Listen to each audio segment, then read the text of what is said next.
Olá, nessa quinta-feira, 30 de abril, vamos para mais uma aula da disciplina Máquinas Elétricas, continuando o assunto de motores trifásicos, agora na sua parte 3.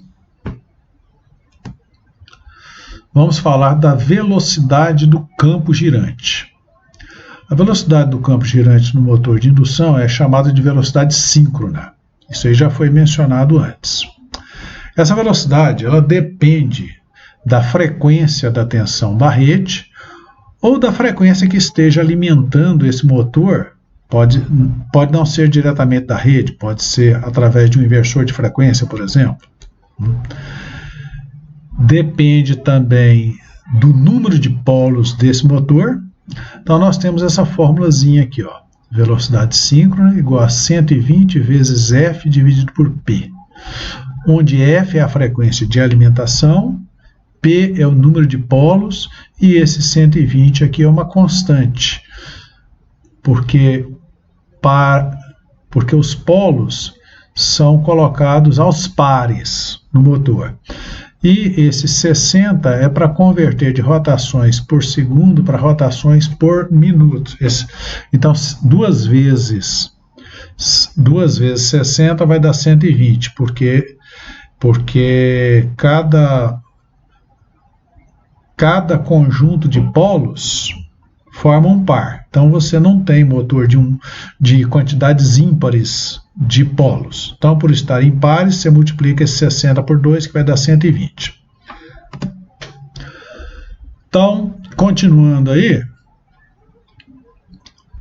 nós temos aqui velocidade síncrona, como já foi dito, né? Esse 120 é uma constante, F é a frequência da corrente que alimenta esse motor, tá? Está em Hertz, e P é o número total de polos.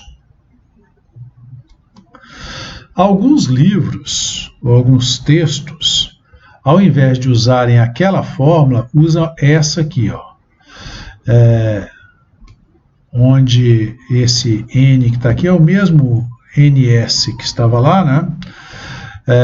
F vezes 60 dividido por P, onde o P aqui não é número de polos, e sim número de pares de polos, tá? Quantidade de pares de polos. Mas o mais usual é essa fórmula aqui.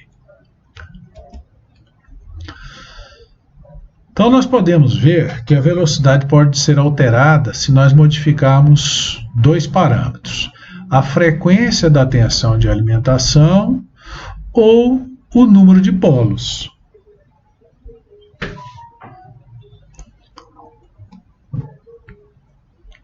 Essa última opção de modificar o número de polos, ela foi muito utilizada no passado, só que ela era muito cara, muito onerosa, tá? Então, através de comutação das bobinas do motor, você podia alterar a quantidade de polos com as quais o motor funcionava. Mas isso é um custo muito elevado. Do ponto de vista econômico, isso não era muito viável, era preferível usar motores de corrente contínua.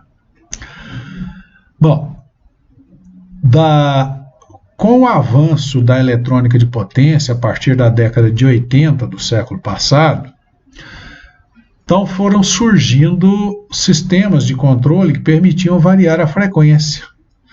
E aí um motor de indução com quantidade de polos fixa poderia ter sua rotação facilmente variada através de um inversor de frequência. Então,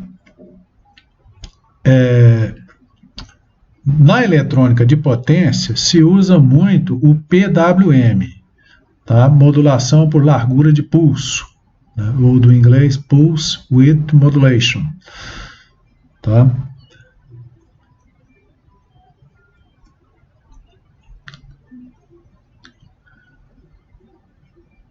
Para controlar a velocidade desse campo, como eu já tinha dito, foram desenvolvidos os controladores de frequência, mais conhecidos como inversores de frequência, né?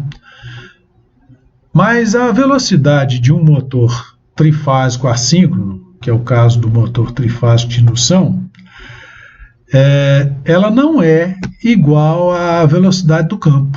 Ou seja, a velocidade do rotor é sempre um pouco menor do que a velocidade do campo, tá?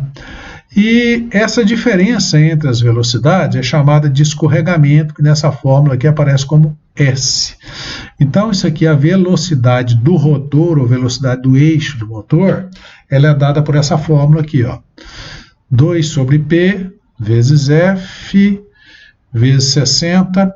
Isso aqui eu poderia colocar simplesmente aquela fórmula que nós já vimos lá, ó. 120F dividido por P multiplicado por 1 menos S, tá?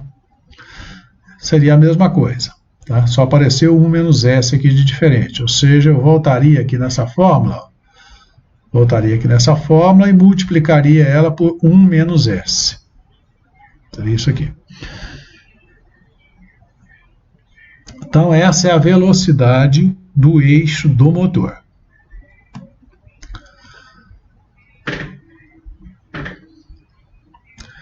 Então, a partir dessa fórmula, nós podemos concluir que, para regular a velocidade do motor trifásico, nós podíamos atuar nos parâmetros P, S ou F, sendo que é muito mais prático, muito mais simples, muito mais econômico atuar no F, mudar só a frequência aqui, ó.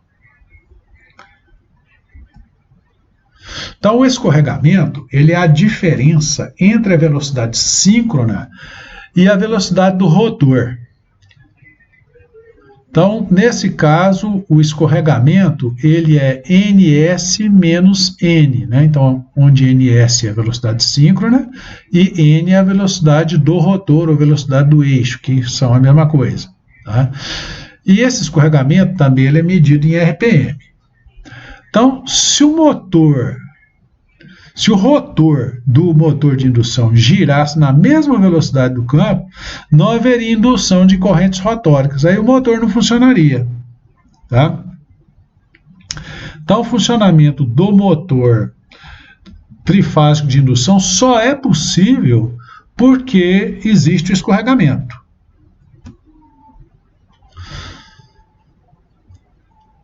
Então, por exemplo, aqui, um motor de indução trifásico de 4 polos tem seu campo girando a 1.800 RPM.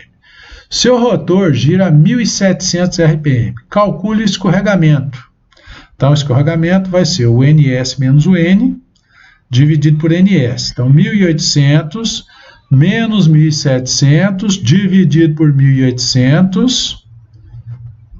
Isso aqui dá igual a 0,555. Daria uma dízima periódica. A última casa aqui, né, a gente arredonda para 6, tá? E normalmente isso é expresso em percentual. Então eu multiplico esse número obtido aqui por 100, transformo no percentual.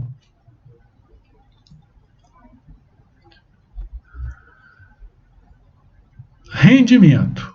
O rendimento de um motor elétrico é o comparativo entre a potência absorvida da rede e a potência entregue no eixo. Então, o rendimento, normalmente é expresso pela letra grega eta, tá? É potência de saída sobre potência de entrada. Normalmente, ele é expresso em porcentagem também. Então, estou sugerindo esses links aqui para vocês. Eu vou disponibilizar um PDF para vocês lá no portal, onde você clica direto em cima dos links e já vai para o vídeo no YouTube, tá? E esse assunto de motores elétricos trifásicos vai continuar. Nas próximas aulas nós vamos fazer um bocado de exercícios exemplo para facilitar a compreensão de vocês, e vou também propor como tarefa alguns exercícios. Então, por hoje, a gente para por aqui.